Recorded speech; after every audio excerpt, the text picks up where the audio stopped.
Bismillah, Assalamualaikum warahmatullahi wabarakatuh.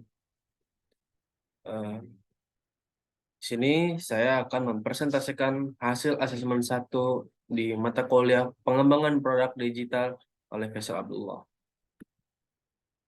Sebelumnya, perkenalkan saya Faisal Abdullah. Saya mahasiswa ESQ Business School dari jurusan Sistem Informasi tahun 2021. Di sini saya akan mempresentasikan hasil pembelajaran saya serta hasil asesmen saya di mata kuliah pengembangan produk digital. Pertama, masuk ke dalam customer validation.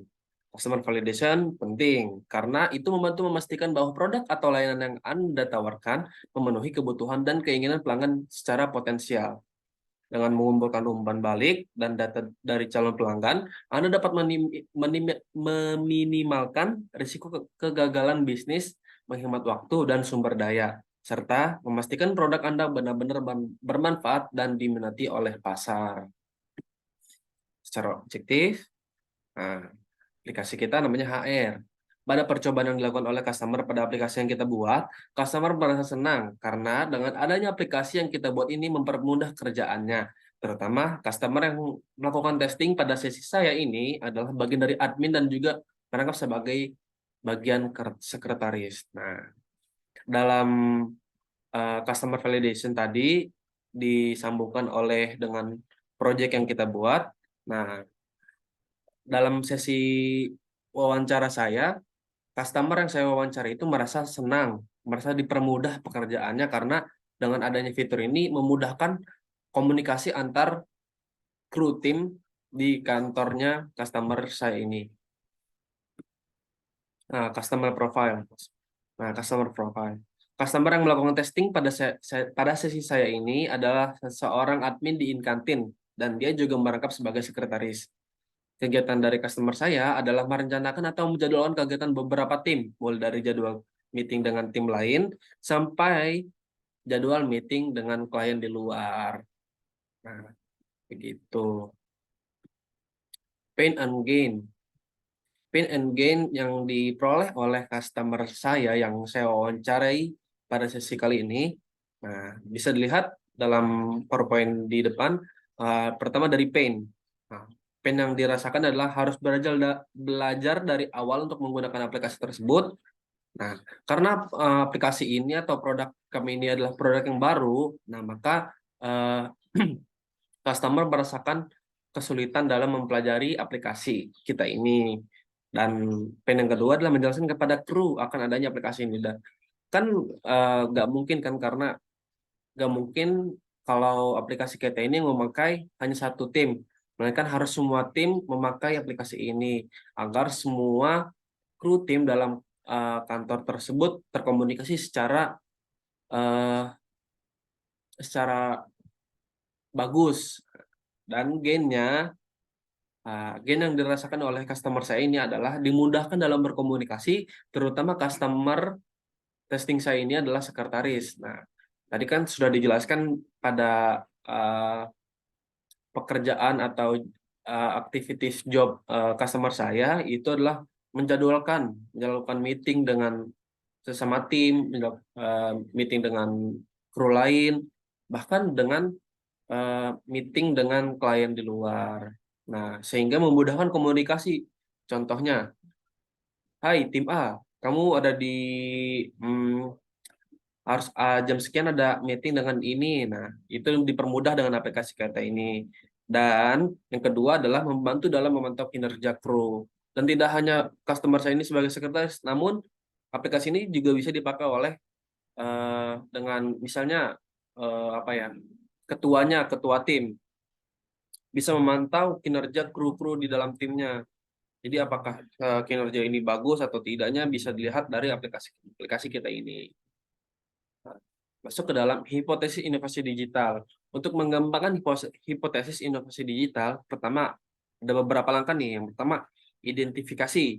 Nah, identifikasi masalah atau peluang dalam konteks digital. Jadi kita harus mengidentifikasi masalah atau peluang, ya kan? Masalah dan peluang. Yang kedua adalah buat pernyataan tentang bagaimana inovasi dapat memecahkan masalah atau memanfaatkan peluang tersebut. Jadi kita harus membuat pernyataan bahwa inovasi kita ini dapat memecah masalah atau dapat membantu masalah untuk dikelarin gitu masalahnya. Ketiga, tetapkan parameter.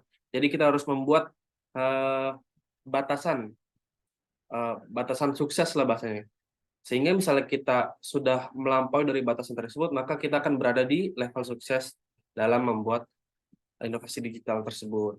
Nah, yang keempat, lakukan penelitian dan analisis untuk mendukung hipotesis Anda. Nah, setelah itu kita harus melakukan penelitian dan analisis. Apa aja sih yang dibutuhkan lagi kan?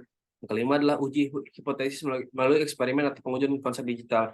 Nah, hal ini sering disebut juga sebagai prototype, supaya customer kita ini tahu nih letak kurangnya pada aplikasi kita ini. Nanti dari hasil prototipe itu muncullah data-data sehingga kita dapat memperbarui data-data tersebut yang awalnya kurang efisien menjadi efisien. Yang keenam, perbarui dan sesuaikan. Nah, yang tadi saya sebutkan setelah prototype dilakukan, di situ kan muncul tuh kekurangan-kekurangan yang berada di aplikasi tersebut. Nah, di situ kita akan memperbarui dan mempersesuaikan dengan kebutuhan si customer.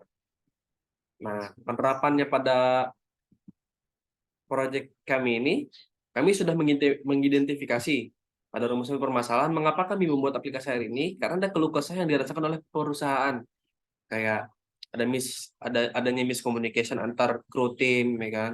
Karena kan kita ini di perusahaan bukan satu kepala, tapi ratusan bahkan ribuan kepala, ya kan? Kedua, indikator keberhasilan. Nah, indikator keberhasilan kami eh, berada pada kepuasan serta keberhasilan pada customer dalam menggunakan aplikasi kami pada perusahaannya. Jadi ketika si customer kita ini berhasil serta puas dalam pengaplikasian aplikasi dalam menggunakan maaf dalam menggunakan aplikasi kita ini, maka kita akan mencapai level sukses dalam inovasi digital kita ini. Dan kami pun telah memperagakan aplikasi kami pada customer dan hasilnya bagus. Jujur ini saya sudah mencontohkan ke customer yang saya wawancarai. Saya sudah bukan customer testing sih, saya lebih tepatnya menjelaskan ini, fitur ini, fitur ini, fitur ini, dan selanjutnya uh, ke wawancara. Kan tadi di dalam soal disebutkan jelaskan wawancara yang baik dan benar. Nah, di sini dalam sudut pandang saya, dalam melakukan wawancara yang baik adalah kita harus membuat narasumber nyaman berbicara dengan kita. Kita bisa melakukan matching dan mirroring sebagaimana diajarkan dalam mata kuliah karakter, dan serta di awal pembicaraan bertahap, berawal dari hal yang ringan lalu masuk ke inti pembahasan dan terakhir ke rekap hasil wawancara. Jadi dalam wawancara kita tidak bisa langsung meminta narasumber untuk berbicara langsung ke intinya gitu. Jadi bahasanya kayak kita tuh mau ngobrol sama dia tuh cuman karena uh, apa yang kita inginkan aja, tapi kita harus melakukan matching mirroring supaya narasumber ini nyaman dan mau terbuka kepada kita. Dan setelah itu kita juga harus mengawali pembicaraan kita tuh dengan hal-hal yang ringan dulu, kayak seperti tadi saya bilang matching mirroring, itu kan hal-hal yang ringan kayak kita mengikuti gaya tubuhnya, ya kan. Habis itu kita kita mencari hot buttonnya, ya kan. Kalau di karakter tuh ada hot button, nah itu kita harus pokoknya matching mirroring lah. Mungkin itu saja yang dapat saya sampaikan pada presentasi saya kali ini. Mohon maaf apabila banyak kekurangan dalam perkataan saya, dan mohon maaf uh, atas kesalahan pembicaraan saya.